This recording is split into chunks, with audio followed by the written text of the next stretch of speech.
राधा राधा राधा राधा राधा राधा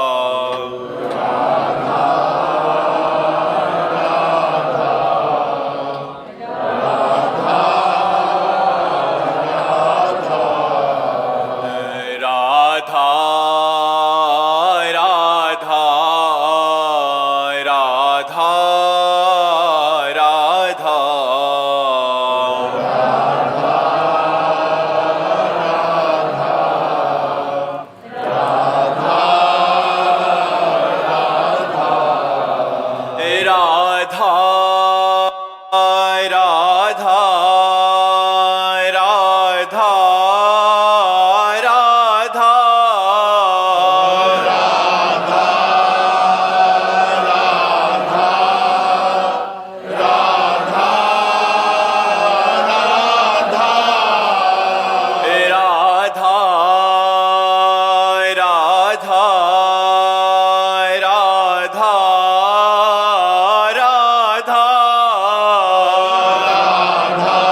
राधा राधा राधा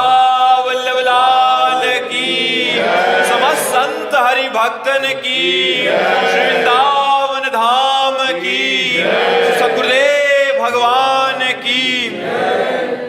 हार्दिक जी सहारनपुर। राधे राधे महाराज। राधे राधे महाराज जी। महाराज जी, जैसे कई लोग कहते हैं कि हमारे कर्मों का हिसाब हमें इस जन्म में पूरा करना है, जबकि कई लोग कहते हैं कि मरने के बाद होता है, तो हमारे कर्मों का हिसाब होता कैसे? एक ही जन्म में पूरा करता है तो भजनानंदी करता है, जो खूब भजन करके भगवान का, उसका हिसाब पूरा होता है, सबका थोड़ी हो जाता है। ये तो बहुत हजारों करोड़ों लाखों जन्मों का संचित कर्म है, उससे कुछ कर्म निकाल दिए गए, पाप और पुण्य, उससे शरीर की रचना हो गई। वो जो स्टॉक जमा हुआ है वो, और इस जन्म में जो नए कर्म हो रहे हैं उन्हें क्रियमाण कहते हैं, वो इन दोनों को जो निष्प्रभावित कर दे और प्रारब्ध जिससे शरीर रचना हुई उनको भोग ले, वो इसी जन्म में हिसाब किताब बराबर करके मुक्त हो जाता है। समझ रहे हो? और नहीं तो पुनरपि जननम पुनरपि मरणम पुनरपि जननी जठरे शयनम। ये जो इस जन्म में भोग मिल रहा है कुछ कर्मों का हिसाब किताब है, पूरे कर्मों का हिसाब किताब नहीं। जैसे पूरे कर्मों का हिसाब किताब तो फिर न्यायालय में होता है और लाठी फ्री में चलती है, नहीं? जैसे चोरी किए, गंदी बात किए तो थप्पड़ आ गए, डंडा चला, ये तो फ्री में है। पुलिस पकड़ी और तुम्हारी जो 10-5 लाठी और डंडा पिटाई कुटाई हुई, ये तो फ्री की है। जब आप जज के सामने जाएंगे तो जिस घटना, जिस केस में आप गए, उसका फिर वहां होगा। क्या होता है? सजा भी होती है, जुर्माना भी होता है। बोले 10 साल की सजा, 1 लाख रुपया जुर्माना होता है ना। तो ये जुर्माना समझ लो जो जन्म होकर के भोग मिल रहा है, और सजा तो नरक में मिलती है, पूरी सजा तो नरक में मिलती है। उससे बचा हुआ जुर्माना कुछ थोड़ा बड़ा वो यहाँ मिलता है। असली सजा, जैसे यहाँ दूसरे जीव का मांस खाते हैं ना, कढ़ाई में उबाल के जिंदा, ऐसे ही वहाँ उबाले जाते हैं, वहाँ मरना तो है नहीं। उसमें लिखा है, भागवत के 5म स्कंद में पढ़ लेना नरकों का वर्णन, अच्छे अच्छे के होश उड़ जाते हैं। देखो एक नरक भोगा इसी जन्म में, माँ के गर्भ में भोगा ना, मलाशय जिसे कहा गया है, और मूत्राशय बीच में बालक होता है। 9 महीने इसमें रहे माता के, याद नहीं किसी को, रहे तो सब है, ले रहे। कितना कष्ट होगा। थोड़ी देर आसो पास रजाई बंद करके और फिर कोई गंदगी वाली जगह में हमको बंद करके रजाई ऊपर से करके, कैसा लगेगा? प्राण फड़फड़ा उठेंगे। तो ऊपर से झिल्ली लगी हुई, नीचे लिबलिबा पदार्थ भरा हुआ है, और उसमें हम कीड़े की तरह माता के उस गर्भ में 9 महीने रहे। अब बताओ, है ना नरक? ऐसे ही हमको भयानक भयानक पीड़ाएं नरक में भोगनी पड़ती यदि अपने कर्म का हिसाब ना कर लें। ये जन्म में हिसाब कर सकते हो, भजन करके, दूसरों की सेवा करके, तप के द्वारा, भगवत भक्ति के द्वारा, ज्ञान के द्वारा सारे कर्मों को भस्म करके हम जीवन मुक्त हो सकते हैं, भोग के नहीं। इतना स्टॉक जमा है कि हम भोग के नहीं कर सकते। सोचो भीष्म जैसे महापुरुष जब बाण की सैया में 6 महीने, तब भगवान से कहते मैंने इस जन्म में तो कोई पाप नहीं किया। कहा पूर्व जन्म में? तो बोले प्रभु इतने जन्म तक तो मैं देख रहा हूं कोई पाप। बोले और आगे बढ़ो। मतलब हमारा हजारों जन्मों करोड़ों जन्मों का हिसाब जमा है। कपड़े बदलने से पहचान थोड़ी बदल जाएगी। हम वही हैं, कपड़े बदलते गए, स्त्री के, पुरुष के, न जाने कौन कौन सी योनियों के कपड़े बदल गए। समझ रहे हो ना? इसलिए भोगना अवश्य में भोक्तव्यम कृतम कर्म सुभाग। खूब नाम जप करो, कोई पाप आचरण न करो, तो जो दुख सुख आवे उसे सह लो, तो तुम्हारा नाम जब पूर्व के पापों को नष्ट कर देगा, आगे आने वाले पापों को नष्ट कर देगा, बड़ा आनंदमय जीवन हो जाएगा। लेकिन जो नहीं समझ पाते, तो जहाँ भजन शुरू किए पूर्व का पाप का दुख आ गया, बोले भजन का फल दुख मिला, भक्ति हमको फलती नहीं, हो भजन छोड़ दिया। इसलिए बहुत होश में चलना चाहिए। समझ पा रहे हो बच्चा? रवि जी अलवर से। गुरुदेव आपके चरणों में कोटि कोटि प्रणाम। गुरुदेव, जीवन में प्रतिकूल परिस्थिति आने पर भक्ति बाधित हो जाती है। गुरुदेव मार्गदर्शन करें, प्रतिकूल परिस्थिति में आज का सत्संग सुना है?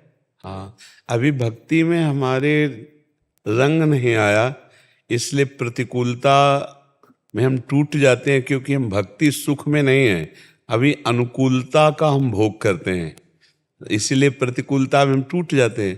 तो हमको थोड़ा और बढ़ाना चाहिए अपनी भक्ति को।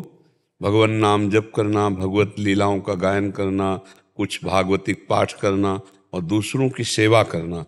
इससे हमारे अशुभों का नाश हो, हमारे हृदय में भक्ति का रंग बढ़े, तो प्रतिकूलता में भी बहुत सुख मिलता है। अनुकूलता का तो भोग होता है और वास्तविक सुख प्रतिकूलता में मिलता है, क्योंकि प्रतिकूलता में कोई साथ नहीं देता, तब हमारा मन प्रभु की तरफ जाता है वास्तविक। देखो, एक बार दुर्योधन ने श्री दुर्वासा जी को चातुर्मास भर सेवा की, और जब दुर्वासा जी प्रसन्न हुए तो उनका वरदान मांगो, तो उसके हृदय में द्वेष था पांडवों के प्रति। तो उसने कहा जिस समय द्रौपदी जी बटलोई में पा लें, उस समय आप जाइएगा, हमारे भ्राता श्री से अतिथि बन करके आप स्वागत स्वीकार कीजिएगा, ये हमारी इच्छा है। अब इस इच्छा में रहस्य क्या था कि जब द्रौपदी जी पा लेती हैं बटलोई में, तो फिर उनके पास कोई उपाय नहीं रह जाता है, क्योंकि सूर्य भगवान के द्वारा बटलोई जो मिली थी उसमें वरदान था, जब तक द्रौपदी जी नहीं पालेंगी तब तक कोई भी आवे, शास्त्रों लोग आवे, जो चाहोगे वो बटलोई से प्राप्त हो जाएगा। दुर्योधन ने जानबूझकर इसीलिए मांगा कि हजारों शिष्य हैं, जब जाएंगे आतिथ्य सत्कार नहीं होगा तो ये श्राप दे देंगे, वो लोग नष्ट हो जाएंगे। लेकिन जिसके हृदय में भगवान का भरोसा है, उसे कोई दुख, प्रतिकूलता, साप, ये सब कुछ नहीं व्यापते हैं। गए दुर्वासा जी, जीवी युधिष्ठिर जी ने देखा, प्रणाम किया और कहा महाराज आइए, एक स्वागत के विषय में पूछा, आइए आपको जलपान कीजिए, भोजन कीजिए। उनका हाँ भोजन करूंगा, यमुना स्नान करके आ रहा हूँ। ये ठीक उस समय गए जब द्रौपदी जी ने पा करके बटलोई मांझ कर रख दिया था। ध्यान के द्वारा देख करके दुर्वासा जी गए थे। युधिष्ठिर जी ने द्रौपदी जी से पूछा कि बटलोई मांझ दी, प्रसाद पा लिया? उनका हाँ मांझ कर रख दी। वो बेहोश होकर गिर गए कि अब क्या होगा, इतने वो क्रोधी ऋषि हैं, किसी किसी का स्वभाव होता है। बोले वो साफ ही दे देंगे। द्रौपदी जी ने उनको जागृत किया और कहा आप क्यों मूर्छित हो गए? तो उनका बटलोई में जब आपने पा लिया तो अब कोई उपाय रह नहीं गया, और इतने बड़े ऋषि और सब महात्माओं के साथ आज मैं मारा गया, अब वो निश्चित श्राप दे देंगे। और मुझे पता है दुर्योधन ने षड्यंत्र रचा है, उनको इसीलिए भेजा है। तो उनका आप एक बटलोई के ऐसा मांझ कर रख देने से आप निराश हो गए, आपको श्री कृष्ण की याद नहीं आई, जो विश्वम्बर हैं, जो पूरे विश्व का भरण पोषण करते हैं। मैं अभी उनको बुलाती हूँ, हर समस्या का समाधान। देखो ये भक्ति का रंग होता है। उदास नहीं हुई, मूर्छित नहीं हुई द्रौपदी जी, क्योंकि द्रौपदी जी को परिपक्वता प्राप्त हो चुकी है सभा में कि श्री कृष्ण के सिवा कोई मेरा नहीं है। जब वहाँ वस्त्र हरण की बात थी तो उनको पूरा ज्ञान हो चुका था, शरणागति परिपक्व वहीं उससे हुई थी। उन्होंने पुकारा, हे द्वारिकावासिन श्री कृष्ण, हे मेरे गोविंद। भगवान पीताम्बर फहराते हुए आ गए और कहा, कृष्णा, द्रौपदी का एक नाम कृष्णा भी, कृष्णा मुझे बहुत भूख लगी। बोले, काय को विनोद करते प्रभु, समस्या तो भोजन की है ना। बोले, क्यों? बोले, बटलोई में पा करके रख दिया है, धो करके। तो भगवान का नाम एक है कर्तुम अकर्तुम अन्यथा कर्तुम सर्व समर्था स ईश्वरा। बोले, लाओ बटलोई। और बटलोई से एक सीख से एक पत्ती निकाली सब्जी की जो बनी हुई थी। अब आप हमको ये बताइए कि इतना पवित्र व्यवहार करने वाली पतिव्रता द्रौपदी बड़ा जूठन छोड़ेंगी? दूसरी बात, जब बटलोई में वरदान है कि द्रौपदी के पाने के बाद कुछ नहीं बचेगा, तो उसमें वो शीत कैसे बच सकता है? कर तुम अकर तुम अन्यथा कर तुम, भगवान निकाले और जे ही ऐसे रखा तो विश्व पूरा तृप्त हो गया। अब दुर्वासा जी तो यहां से आचमन करने की जगह नहीं, बोले जाओ बुला के लाओ। वहां गए, बोले महाराज, बोले वरदान मांग लो भले, हमारे आचमन की इच्छा नहीं, सब शिष्यों सहित सब पूरे। तो हमारी समस्या तब तक रहती जब तक हमारा भगवान पर भरोसा दृढ़ नहीं रहता, नहीं तो हर विपत्ति हमारे लिए भगवान का प्रेम प्रदान करने वाली बन जाए। बोलो, ऐसा संसार में कौन है जिसके जीवन में दुख ना आया हो, विपत्ति ना आई हो? पर दुख और विपत्ति सबको तोड़ देती है, वही उससे उबर पाता है जो भगवान की भक्ति में रत है, जो भगवान के चिंतन में रत है कि भगवान करतुम अकर्तुम अन्यथा करतुम है। आज विपत्ति आई है तो मेरे नाथ मुझे संभालेंगे। मुझे देखो, अगर भगवान का भरोसा ना हो तो शरीर के रोग, समाज की प्रतिकूलता, अर्थ की अव्यवस्था, हमारे परिवार की मांगे, ये सब चिंता शोक भय से व्याकुल किए रहती। कोई भी हो, आप देख लो अपने दिमाग में, अगर भरोसा भगवान का है कि वो है ना, तो एक निश्चिंतता रहती। बहुत बड़े मालिक से हमारा संबंध है, वो हर व्यवस्था कर देंगे। भरोसा दृढ़ होना चाहिए। नरसिंह मेहता जी की बेटी जहां ब्याही गई थी वो तो धनी थे, और नरसिंह मेहता जी परम धनी थे, लेकिन लौकिक धन नहीं था। परम धन भगवान का प्रेम, भगवान का नाम, भगवान का भरोसा। तो उन लोगों ने सोचा कि ऐसे बाबा जी को क्या बुलाना। उनकी नजर में तो, धनियों की नजर में तो भगवान के भक्त ऐसे नजर आते हैं, रंक करी संतन जानत, गरीब भिखमंगा ऐसा वो समझते हैं। पर निमंत्रण देना जरूरी, क्योंकि फिर बहू नाराज हो जाएगी। तो उन्होंने बड़ा पर्चा लिखा जो किसी के आने भेजा था, ये चीज भात भरने में आप लाओ, आपका सादर निमंत्रण है। तो नरसिंह मेहता जी के पास जब पत्र पहुंचा तो सीधे उठाया, गोविंद के सामने रख दिया कि हमारे तो आप ही मालिक हो, देखो ये आया है। 10-5 संतों के साथ गए थे, एक पैसा पास नहीं था, लेकिन जो भात भरा गया वो आप प्रसिद्ध इतिहास साक्षी है, निहाल कर दिया। जो जो मांगा था उससे कई गुना बढ़कर स्वयं द्वारिकाधीश गाड़ियों में लाद लाद के संपत्ति ले गए। अपने भक्त के लिए भगवान हर विपत्ति में महान संपत्ति बन जाते। बस हमारी परीक्षा होती है उस समय, हमको दृढ़ रहना है, हमको टूटना नहीं, पक्का समझ लो। अगर टूट गए तो फिर भगवान संभालेंगे, पर लेकिन टूटो ना विपत्ति में। क्या विपत्ति आपके ऊपर है? रात है तो चिंता मत करो, दिन आएगा। दिन है तो फूलो मत, रात आएगी। ऐसे चलता है भक्त। विपत्ति है क्या है, अभी निकल गए, अभी निकल गए, इसलिए टूटो मत, खूब नाम जप करो और धैर्यवान बनो, पक्का धैर्यवान बनो। बहुत कृपालु भगवान है, सब बात बना देते। बहुत कृपालु भगवान है, सब बात बना देते। अगर भरोसा भगवान का है तो हर विपत्ति संपत्ति प्रदान करने वाली बन जाती है।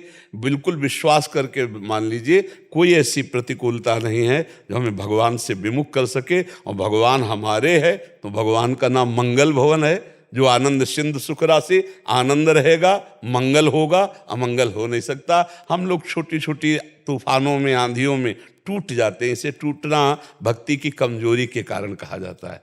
क्यों?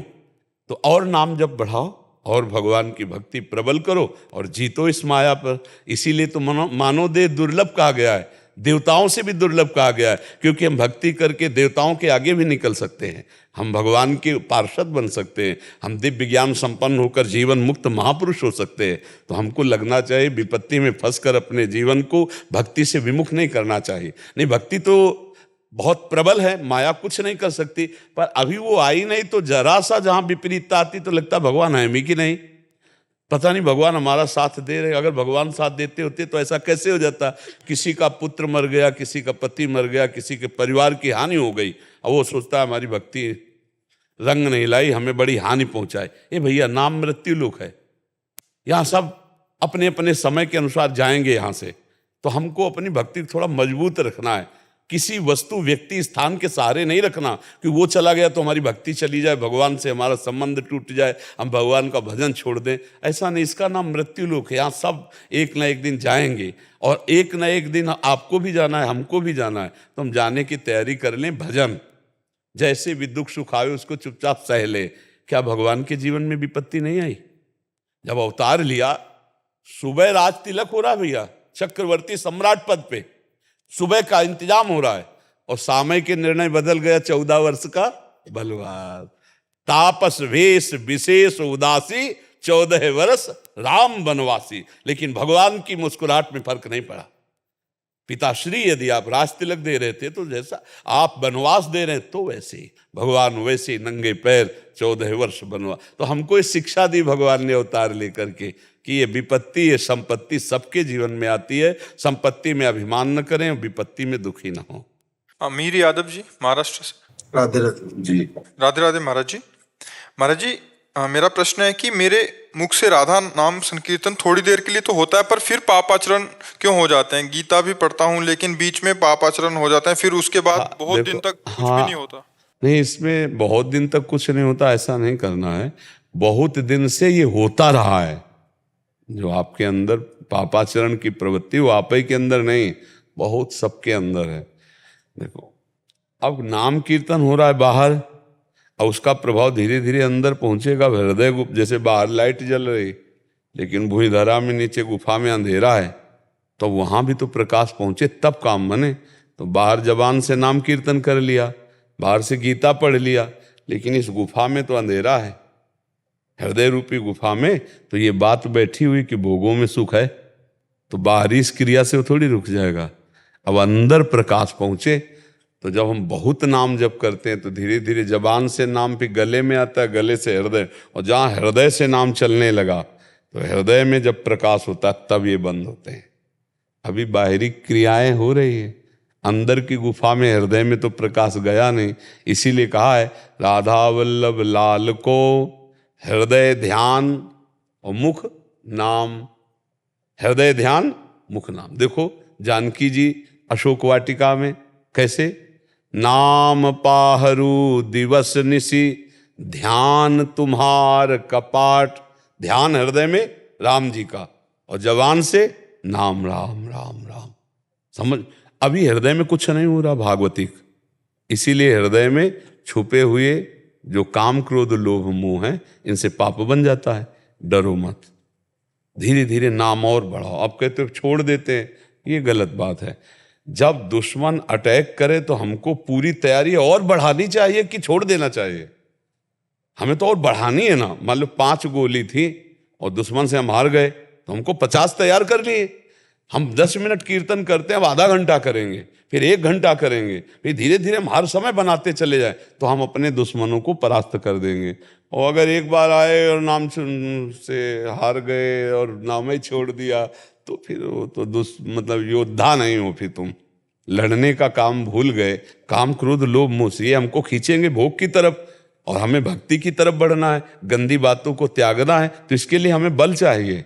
महाराज जी, कभी कभी बहुत अच्छी भक्ति हो जाती है, मतलब कि जैसे कि 8, 10, 15 दिन एकदम। देखो बच्चा, 3 गुण है, सतोगुण, रजोगुण, तमोगुण।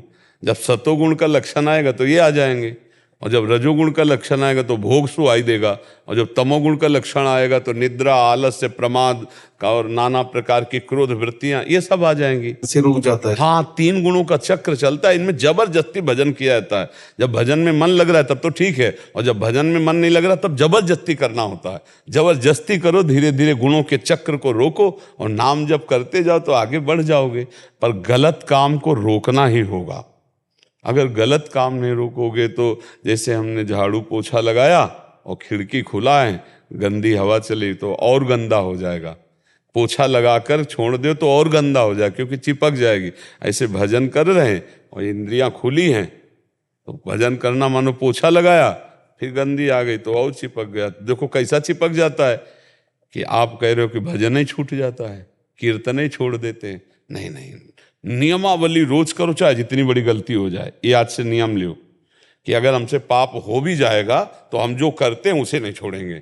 जब ये नहीं छोड़ोगे तो उनमें फिर धीरे धीरे कमी होनी शुरू हो जाएगी। नहीं महाराज जी, ये भी विचार मेरे मन में आया था, लेकिन फिर बाद में सोचा कि जब भगवान ने ही भक्ति दी है तो फिर ऐसा ये गंदी चीजों में कैसे ऐसा ध्यान जाता है। नहीं नहीं, अभी भक्ति का रंग नहीं आया ना, तो ध्यान ही नहीं जाएगा ना। अभी तो भक्ति के लिए आप शुरुआत कर रहे हो, अभी भक्ति कहाँ है आपके अंदर। भक्ति आ जाएगी तो फिर इनका ब्रह्मादिक के भोग सब विषम लागत ताई, नारायण ब्रज चंद की लगन लगी है जाई। अभी तो धीरे धीरे शुरुआत की है आपने, तो इसको और बढ़ाओ। अभी भक्ति का रंग आएगा तब आप देख लेना। अभी भक्ति का रंग नहीं आया प्रभु। अभी ऐसा मत सोचो कि अच्छा अब ये चीज है कि खेल तभी होता है, कोई भी फिल्म पूरी तैयार तभी होती है जब उसमें एक निगेटिव रोल वाला भी हो, केवल पॉजिटिव रोल से थोड़ी हो जाएगा।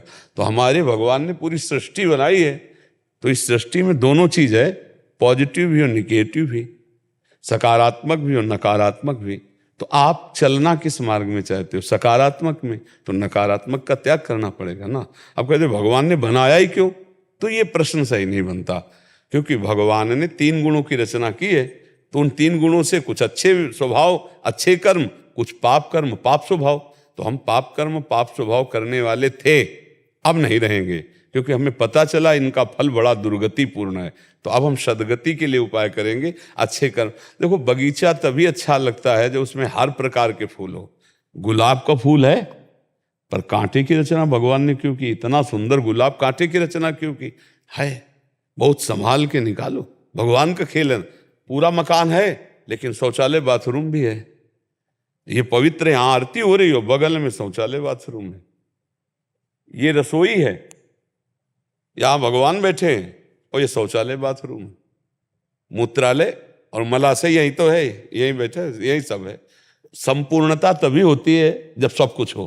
तो भगवान ने संपूर्ण रचना की है, धर्म की अधर्म की, प्रकाश की अंधकार की, पाप की पुण्य की, सुख की दुख की। अब हम लोगों को चलना किधर है, अब हम लोगों को चलना पुण्य की तरफ, सुख की तरफ, अच्छे की तरफ। तमसोमा ज्योतिर्गमय, असतोमा सदगमय, मृत्युर्मा अमृतम। मृत्यु से अमृत की यात्रा, अंधकार से प्रकाश की यात्रा। तमसोमा ज्योतिर्गमय, असत से सद की यात्रा। तो सद यात्रा में असद का अभ्यास रहा है, गंदी बातों, उसको हमें परास्त करना है। परास्त इसी से करोगे, नाम जब, सत्संग सुनते हो, हारना मत, छोड़ना मत। जब गलत नहीं छोड़ पा रहे तो अच्छा क्यों छोड़ देते हो। पकड़ो, हमारी बात को पकड़ो। हमारा स्वभाव है, एक बार जो पकड़ लिया वो नहीं छोड़ते। जब गाली नहीं छोड़ पाए, गंदी बात नहीं छोड़ पाए, तो हम अच्छी बात क्यों छोड़ दे। अगर ऐसे स्वभाव से पकड़ लो तो गंदी बातों को परास्त कर लोगे और आप एक अच्छे आदमी बन जाओगे, आप दैवी संपदावान बन जाओगे, आप सुखी हो जाओगे, आनंदित हो जाओगे। शशांक दुबे जी मथुरा से। जय श्री राधे। राधे राधे महाराज जी। महाराज जी, पिछले 5 वर्षों से मेरी जिंदगी में बड़ी परेशानियां आई। मुझे इस बात का एहसास हुआ कि ये सब रिश्ते मोह माया है, एक स्वप्न है जिसमें हम सब फंसे हुए हैं। उस समय मैं ना तो भगवान को मानता था, ना आपका सत्संग सुना था, लेकिन पिछले 2 साल से मैंने हनुमान जी का भक्त बन गया हूं और मांस मदिरा का सेवन भी छोड़ दिया है। मैं इस मोह माया और स्वप्न से निकलना तो चाहता हूं, लेकिन इन सब बातों का अनुभव होते हुए भी सब मोह माया है। माया अपना जाल में मेरे को फंसा ही लेती है। हम कई बार एकांतिक में चर्चा की है कि जीव ज्ञान स्वरूप है, सबको ज्ञान है। जैसे आपसे पूछा जाए कि क्या मोह माया, तो आप उपदेश कर सकते हैं, पूरा अच्छे से उपदेश कर सकते हैं, लेकिन जो ज्ञान है उसका प्रयोग नहीं कर सकते आप। ये बात समझना है। ज्ञान हर व्यक्ति को है, कोई ऐसा व्यक्ति नहीं जिसको ज्ञान ना हो, क्योंकि ज्ञान स्वरूप भगवान का वह अंश है, उसमें ज्ञान है। ये नहीं करना चाहिए, ये करना चाहिए। विधि निषेध का ज्ञान हृदय में बैठे हुए भगवान सबको देते हैं। ए गलत कर रहे हो, लेकिन गलत जान करके भी हम जो करते हैं उसका कारण है हमारी असमर्थता। वो असमर्थता है अज्ञान, वो अविद्या है। जब हम नाम जप करते, खुली बात है, जब नाम जप करते हैं तो हमारा हृदय पवित्र होता है। पवित्र हृदय में ज्ञान का जागरण होता है, और जिसमें ज्ञान होता है वही अपनी इंद्रियों को समेट पाता है। श्रद्धावान लभते ज्ञानम तत्परा संयतेन्द्रिया। ये अभी ब्रह्मबोध नहीं हुआ, ये अभी शास्त्र ज्ञान, अभी धर्म विधि निषेध का ज्ञान। जब ये ज्ञान प्राप्त होता है तो इसका परिणाम क्या होता है? अपनी इंद्रियों को संयम में करना। हमें ज्ञान तो है पर इंद्रियों का संयम नहीं है, जिसे आप कहते हैं माया बार बार परास्त कर देती है। माया क्या है? भ्रम। भ्रम क्या है? भोगों में सुख है। हम अपने स्वरूप को भूलकर बार बार भोगों के सुख में गिर जाते हैं, तो हम में कोई कमी है।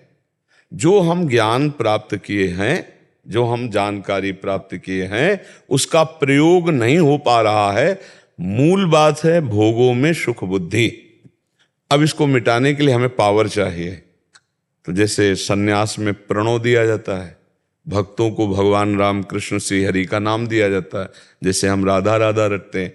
ये किसी भी प्रकार से संसार का चिंतन छूटना और परमात्मा का चिंतन होना, आपके अंदर अध्यात्म पावर का जागरण होना है। देखो, लौकिक बात बता रहे हैं। जब आप 6 घंटे नींद में सोते हैं, कोई साधना नहीं होती है, पर 6 घंटे संसार का विस्मरण होता है, तो आपको कैसा महसूस होता है? आहा, आज बहुत अच्छे से सोया। तो आपकी इंद्रियों में एक तेज आता है, एक बल आता है, आपका एक उत्साह बढ़ता है, आज बहुत अच्छे से सोया। क्यों? सोने में क्या है? तमोगुण निद्रा जनित कोई सुख है? बात उसमें खास ये निकली कि 6 घंटे आप संसार का चिंतन नहीं किए। खास बात पकड़ना। और अगर 6 घंटे भगवत चिंतन करते हुए संसार का चिंतन न करते, तो यही समाधि सुख को प्राप्त करवा दे, यही परमात्मा अध्यात्म बल प्रदान कर दे। जब हम 6 घंटे नींद में संसार का चिंतन नहीं करते, तो हमें एक नया ओज, नया बल आ जाता है। नहीं आ जाता है? हम खूब मेहनत करने के लिए तैयार हो जाते हैं। और अगर हम कहीं 6 घंटे भगवान के चिंतन से युक्त होकर संसार का चिंतन छोड़ दें, तो अपार बल आ जाए। फिर हम अपने ज्ञान का प्रयोग कर सकते हैं। जो जानकारी हमारी है कि ये गलत है, नहीं करना चाहिए, पर हम कर रहे हैं, उसका कारण है भजन की कमी। इसीलिए गोस्वामी जी ने बिल्कुल हिंदी भाषा में लिखा है, बारी मथे ग्रच होय बरु सिकता ते बरु तेल, बिनु हरि भजन न भवतरी या सिद्धांत अपेल। पानी मथने से घृत घी भले हो जाए, बालू के पेरने से तेल भले हो जाए, संभव। मतलब ये असंभव संभव हो सकता है, बिल्कुल गोस्वामी जी कह रहे हैं, पर बिना भजन के इस संसार के भ्रम से मुक्त नहीं हुआ जा सकता।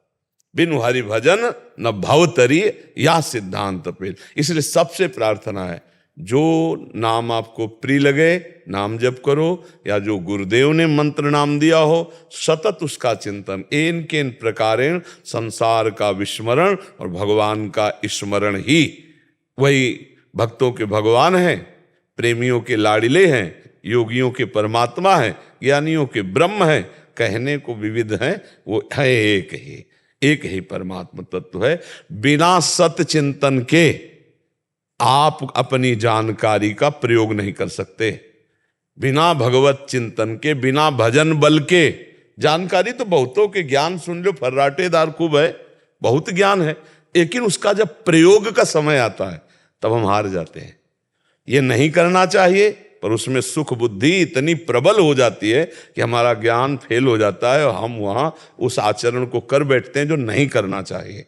उससे हमारा और अंतःकरण मलिन होता जाता है, और फिर आस्तिकता की जगह नास्तिकता आना शुरू हो जाती है, नकारात्मक सोच बढ़ने लगते हैं। इसलिए हमारी प्रार्थना है, अपनी जानकारी को सम्यक रूप से प्रयोग में लाने के लिए आप भजन कीजिए, आप नाम जप कीजिए। आपकी दिनचर्या में संतों का सत्संग हो, शास्त्रों का स्वाध्याय हो और खूब नाम जप हो, तो आप देखिएगा आपको ऐसा बल मिलेगा कि आप अपनी जानकारी का प्रयोग कर सकते हैं। इतनी जानकारी है आपको कि जितनी जानकारी आपके पास है उतने का प्रयोग कर लो तो आप मोक्ष प्राप्त कर लोगे। कौन नहीं जानता कि राम नाम सत्य है, संसार झूठा है? कौन नहीं जानता? जब गांव में कोई पधारता है ना, तो गांव के बड़े बुजुर्ग बूढ़े सब आके उसको समझाते हैं, ए भैया रो मत, यहां से सबको जाना है। कितना बढ़िया ज्ञान है। ए भाई भगवान का भजन करो, थोड़े दिन की जिंदगी है। और जब लेके चलते हैं तो सब गाते हैं, राम नाम सत्य है। सत्य क्या है? भगवान का नाम सत्य, संसार झूठा है। तो भैया ये ज्ञान का प्रयोग नहीं वो कर रहे। अगर प्रयोग कर ले तो सब भगवत प्राप्त हो जाए। सबके पास ज्ञान है, पर्याप्त ज्ञान है, पर्याप्त ज्ञान है। अगर उतना प्रयोग कर लो तो आगे का ज्ञान अपने आप आपके अंदर आ जाएगा। पर हम लोग अपने ज्ञान का प्रयोग नहीं कर पाते, भजन की कमी। भजन भजन नशेनी प्रेम की। जितना भजन करोगे उतने आत्म प्रेम जागृत होगा, उतने भगवत प्रेम जागृत। खुली बात है, आज ज्ञान की कमी नहीं है, आज भजन की कमी है। भजन की कमी ना हो हमारे अंदर होना तो हम जो जानते हैं वो हम तत्पर हो जाएं। श्रद्धावान लभते ज्ञानम तत्परा संयतेन्द्रिया। फिर जो ज्ञान प्राप्त होगा वो बोध होगा। ज्ञानम लब्ध्वा पराम शांति मचरेणादिगच। अब फिर उसको क्या कहना, ब्रह्मभूता प्रसन्नात्मा न शोचति न कांक्षति। तो हम जो अपनी जानकारी का प्रयोग नहीं कर पाते तो हम दोषारोपण करते हैं कि माया बड़ी प्रचंड है और वो मुझे भ्रष्ट कर दिया। गलती हमारी कि हमने उसमें सुख बुद्धि किया। जिसमें हमने सुख बुद्धि किया उसको हम कह देते हैं माया बड़ी प्रचंड है और मैं मारा गया। नहीं तो ऐसा नहीं है। जैसे आज तक कभी शराब में श्रद्धा नहीं है, कभी कोई चर्चा नहीं है पीने की, रखने की, देखने की, सूंघने की, कोई चर्चा नहीं। मांस में श्रद्धा नहीं, कोई चर्चा नहीं। लेकिन वैसे ही बराबर उसी लाइन का पाप है व्यभिचार, उसी लाइन का पाप है। एक पंक्ति में जैसे रखा हुआ महापाप है मदिरापान, द्वित कीड़ा, मांसभक्षण, हिंसा, वैसे ही परिस्त्री गमन। क्या इसको भी इसी कोट से देखा जाता है? नहीं। अब देख लीजिए, जिसको हम दोष वृत्ति से देखे तो छोड़ दिए, जैसे भाई बोले छोड़ दिए, इसको दोष वृत्ति से कहां देखा जाता है? इसको सुख बुद्धि से देखा जाता है। ये पापाचरण चलता रहता है और भजन भी चलता रहता है। तो चलनी में गैया दुहे और दोष दैव को दे, हरिगुर कहो न माने, अपनो ही फल ले। भला गाय चलनी में दुहो तो दूध पीने को मिलेगा क्या? अब करो बेविचार, गंदे आचरण करो, कह दो भजन कर रहे हैं और हमको आत्मानंद का अनुभव नहीं हुआ। ऐसे ऐसे लोग मिलते हैं कि 20 साल हो गए हमको भजन करते हुए, कुछ लाभ नहीं। हम कह रहे हैं 20 दिन में लाभ तुम्हें झलकने लगेगा। थोड़ा पात्र तो सही करो। आप अपने छिद्रों को तो बंद करो। छिद्र बंद नहीं करोगे तो 20 जन्म में भी कुछ हाथ नहीं ले पाओगे। जितना बढ़ते जा रहे उतना निकलता जा रहा, फायदा क्या हुआ? हम अपने ज्ञान का सही प्रयोग नहीं कर पा रहे। उसका कारण है गुरु चरणों की आराधना करो, गुरु प्रदत्त नाम मंत्र को जपो, बिना किसी सदगुरुदेव का आश्रय लिए। ये प्रचंड भ्रम जो है, माया क्या है?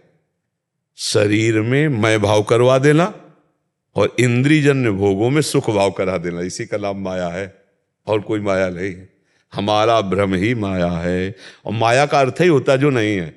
मां माने नहीं, या माने जो नहीं है, उसी का नाम माया है। और यही बड़ा जोर का भ्रम हो गया है। तो नाम जप करो, किसी संत महापुरुष का आश्रय ले लो, उनके बताए हुए मार्ग पे चलो, उनके विरुद्ध आचरण ना करो तो बढ़िया मार्ग प्रशस्त हो जाएगा। भगवान की कृपा से आप जान जाओगे कोई माया नहीं, कोई माया परास्त करने वाली नहीं।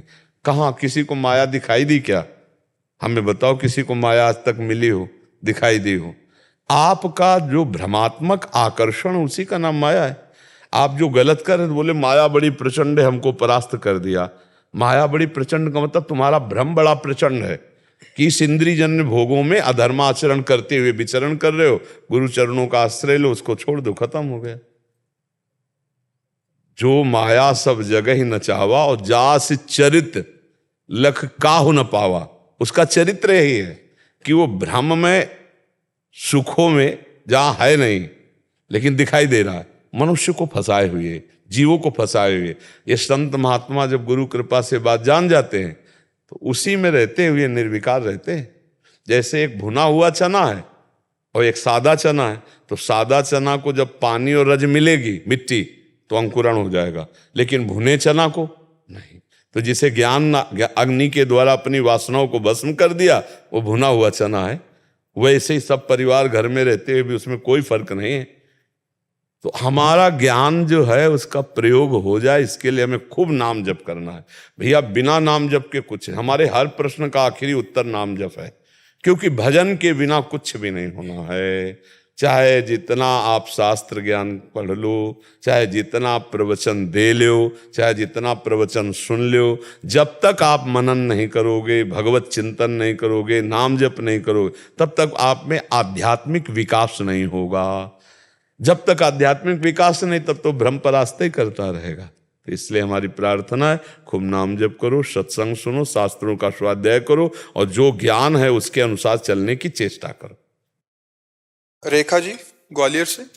राधे राधे महाराज जी।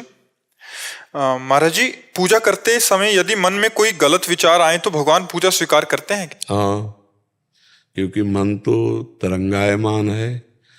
हो सकता है जिस समय आप पूजा कर रहे हो उसी समय भगवान के विरुद्ध चिंतन कर रहा हो सकता है वो कोई गंदा विषय चिंतन कर रहा हो। तो हमारी अभी प्रारंभिक स्थिति है, हम प्रारंभिक स्थिति में भाव से भगवान की पूजा करना चाहते हैं, पर मन हमारा विषयों में भाग जाता है। तो भगवान जानते हैं कि उनकी प्रबल माया है, ये भी जानते हैं कि मन मलिन है, विषयाकर्षण में जा रहा है, पर ये मेरी पूजा करना चाहता है। तो भगवान पूजा में जो तुम्हारा भाव है उसे स्वीकार करते हैं। जैसे आपने बढ़िया सुंदर भोग लाए और उसमें जो आपके अंदर उत्साह है कि आज मैं ये भगवान को पवाऊंगा, वो भगवान तुम्हारा भाव पाते हैं। अब हमारा मन पूजा में नहीं जा रहा, लेकिन हम भगवान की पूजा कर रहे हैं, भगवान की आरती कर रहे हैं, तो वो जो हमारा भाव है उसे हमारे भगवान स्वीकार करते हैं। आपका भाव भगवान स्वीकार करते हैं, आपकी वस्तुएं आपको वापस मिलती हैं। जैसे भोग की थाल भगवान को अर्पित करते हैं तो वापस आ जाती है ना, एक कौरा भगवान नहीं पाते, लेकिन आपका भोग लग गया, भगवान ने पाया। क्या? जो आपने भोग बनाते समय भाव किया, जो भोग लगाते समय भाव किया। भगवान कहते भाव का भूखा हूं मैं। भगवान पदार्थों के थोड़ी भूखे, ये तो नाशवान पदार्थ है जो 6 घंटे में मल बन जाते हैं। भला सच्चिदानंद भगवान को ये कैसे प्यारे हो सकते हैं? पर अगर एक पत्ता भी तुलसी का भाव से दो तो भगवान उसे भी स्वीकार करते हैं। एक चुल्लू जल भी भाव से दो, भगवान स्वीकार करते हैं। तो जब हम पूजा करने के लिए चलते हैं तो उस समय जो हमारा भाव होता है कि प्रभु को स्नान कराना है, प्रभु को ऐसे पवाना है, अब हमारा मन नहीं लग रहा, मन हमारा चंचल है, उससे कोई तात्पर्य नहीं है। धीरे धीरे धीरे देखो, एक बार में मन हमारा प्रभु में नहीं लगता। जब हम रोज पूजा करने लगेंगे तो मन लगने लगेगा।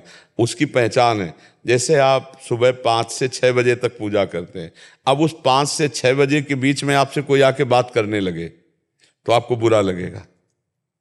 हे यार, 1 घंटा तो मैं पूजा करता हूँ, उसी में आकर तुम विघ्न डाल रहे हो। मतलब कहीं ना कहीं पूजा में मन लगने लगा है।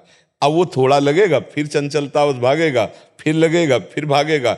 एक दिन ऐसा आएगा कि वो एकाग्रता पूर्वक लगने लगेगा, वो अभ्यास से धीरे धीरे आ जाएगा। भगवान भाव देखते हैं, अगर ऐसे देखें तो माला हाथ में चल रहा है, जवान पे नाम चल रहा है, मन संसार में घूम रहा है। तभी गोस्वामी जी ने कह दिया कि भाव कुभाव अनख आलसहु, नाम जपत मंगल दिशि दसहु। तो ऐसे ही अगर हमारा अभी भाव पूरा नहीं बन पा रहा, एकाग्रता नहीं है, तो भी हम पूजा छोड़े ना, पूजा करें। भगवान एक दिन हमारे मन को लगा देंगे, भगवान एक दिन हमारे जो पूजा की भावना है उसको परिपक्व कर देंगे। लगा रहे, करत करत अभ्यास के जड़मत होत सुजान, रस्सी आवत जात ही सिल पर होत निशान। अगर अभ्यास बराबर किया जाए तो जैसे बड़ा पत्थर रखा होता है सिल, और उससे पानी खींचा जाता था कुएं में, तो उस रस्सी में निशान पड़ जाता था। तो बार बार हम पूजा करेंगे तो हमारे मन में संस्कार बन जाएंगे पूजा के, और वो भागना बंद कर देंगे। जो गलत संस्कार वो नष्ट हो जाएंगे और एकाग्रता होने लगेगी। हमें उबना नहीं है, पूजा बराबर चलानी है, और उस पूजा का फल निश्चित मिलेगा। जो मन लगने पर मिलता है वो बिना मन लगने पर भी मिलेगा, क्योंकि भगवान जान रहे हैं, सर्वज्ञ हैं, ये मेरे लिए बैठा है, ये मेरे लिए पूजा कर रहा है, ये मेरे लिए भाव कर रहा है। तो भगवान भाव को देखते हैं, क्रियाओं को नहीं देखते हैं। इसलिए ज़्यादा उसमें नास्तिकता वाला भाव ना आ जाए, नकारात्मक भाव ना आ जाए कि हमारा मन तो लगता नहीं तो पूजा हमारी बेकार। ऐसे लोगों से प्रश्न भी ना करें जो समझ में नहीं परिपक्व हुए हैं। एक एक चेष्टा का फल मिलेगा। मन लगे या न लगे। देखो भगवान सत्य है, जैसे आग है, उसे आप मन लगा के छुओ तो जलोगे, बेमन छुओ तो जलोगे, कोई छुआ दे तो जलोगे। क्यों? क्यों? उसमें दायिका शक्ति है। ऐसे भगवान सर्वशक्तिमान है, भाव बने तो बढ़िया, ना बने। अरे उनको जहर पिलाने जा रही, पूजा करने नहीं जा रही, जहर पिलाने जा रही, तो उसकी जानते हो क्या गति हुई? फल मिलने की बात। जो यशोदा मैया को गति हुई वो पूतना की गति हुई, जो भगवान को मारने जा रहे जहर पिलाने। फिर आप तो कुछ न कुछ भगवान को मिश्री है, दूध है, रोटी सब्जी, कुछ न कुछ तो भोग लगाती है। वो जहर पिलाने गई, उसके भाव थे क्या? तो उसको भगवान की प्राप्ति हुई। ऐसे तो हमारे कृपालु भगवान है, हम पानी पिला रहे हैं, हम दूध पिला रहे हैं, हम भोग लगा रहे हैं, हमारी पूजा भगवान स्वीकार नहीं करेंगे, हमको भगवान की प्राप्ति नहीं होगी? पक्का होगी। कैसी बात, समझ रहे ना किसका प्रश्न था? हाँ समझ रहे ना आप जी। अवधेश तिवारी जी मिर्जापुर से। राधा वल्लभ श्री हरिवंश महाराज जी, दंडवत प्रणाम। महाराज जी, आपके जितने भी शरणागत शिष्य हैं, आपके सत्संग एवं एकांतिक से उन्हें भली भांति परिचय है कि अपने माता पिता से कैसा व्यवहार करना चाहिए।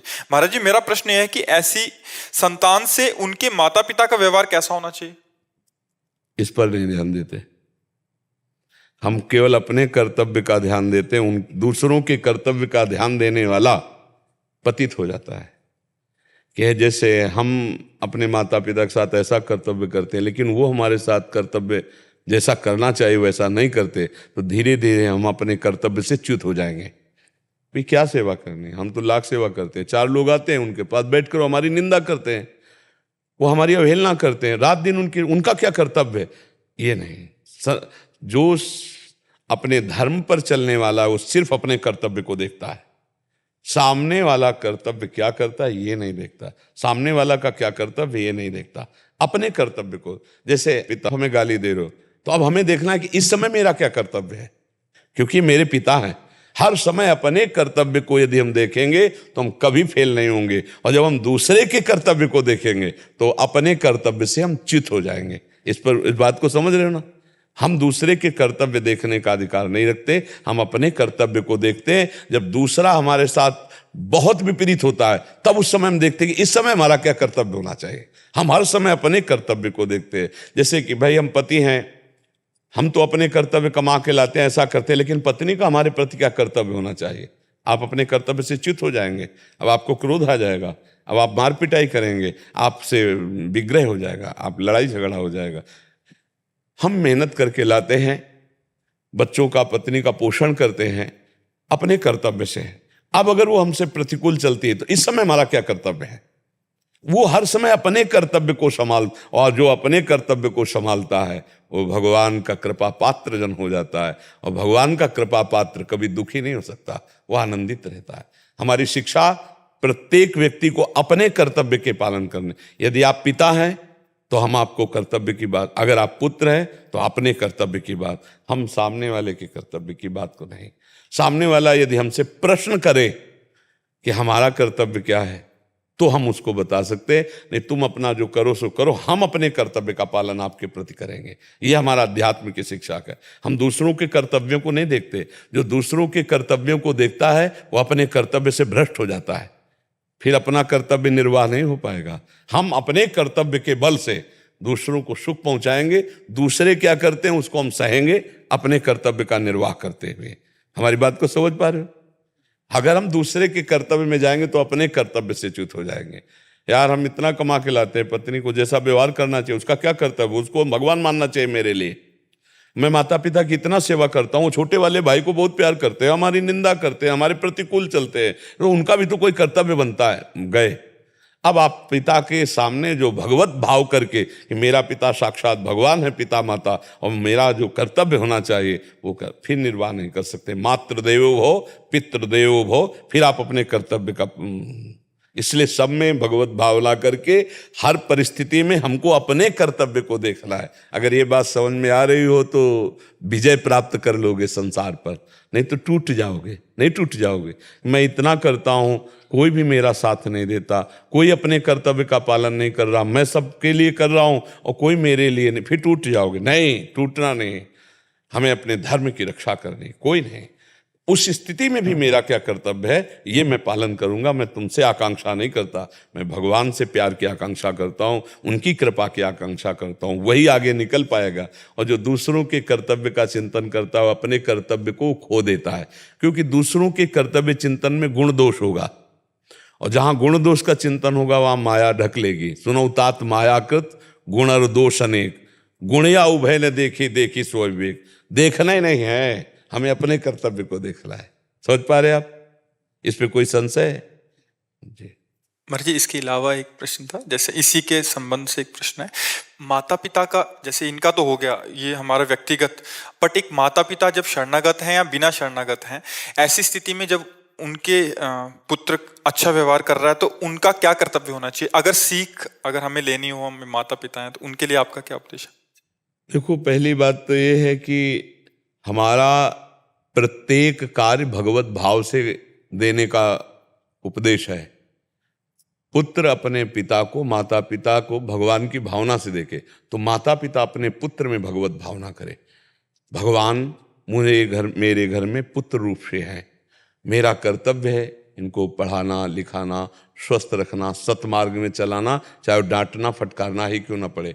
अगर भगवत भाव नहीं है तो फिर वो नहीं चल पाएगा। हमारा अध्यात्म चलता ही भगवत भाव से है। अगर पुत्र में भगवत भाव नहीं है, पत्नी में भगवत भाव नहीं, परिवार में भगवत भाव नहीं, तो मोहाविष्ट होगा। मोहाविष्ट ममता राग से युक्त होने के कारण वो सही निर्णय नहीं कर पाएगा। सही निर्णय न करने के बाद थोड़े दिनों के बाद वो अपमानित होने लगेगा। फिर उसकी बुद्धि, देखो ना, बूढ़े लोगों की स्मृति नष्ट होने लगती, बूढ़े लोगों की भाषा बदल जाती, बूढ़े लोगों को धैर्य नष्ट होने लगता है। नहीं, आप किसी वृद्ध महात्मा को आप देखिए, बहुत ही वृद्ध हो, लेकिन आप उसमें धैर्य पाएंगे, आप उसमें सद चिंतन पाएंगे, भगवत स्मृति पाएंगे, क्योंकि धर्म का पालन किया है।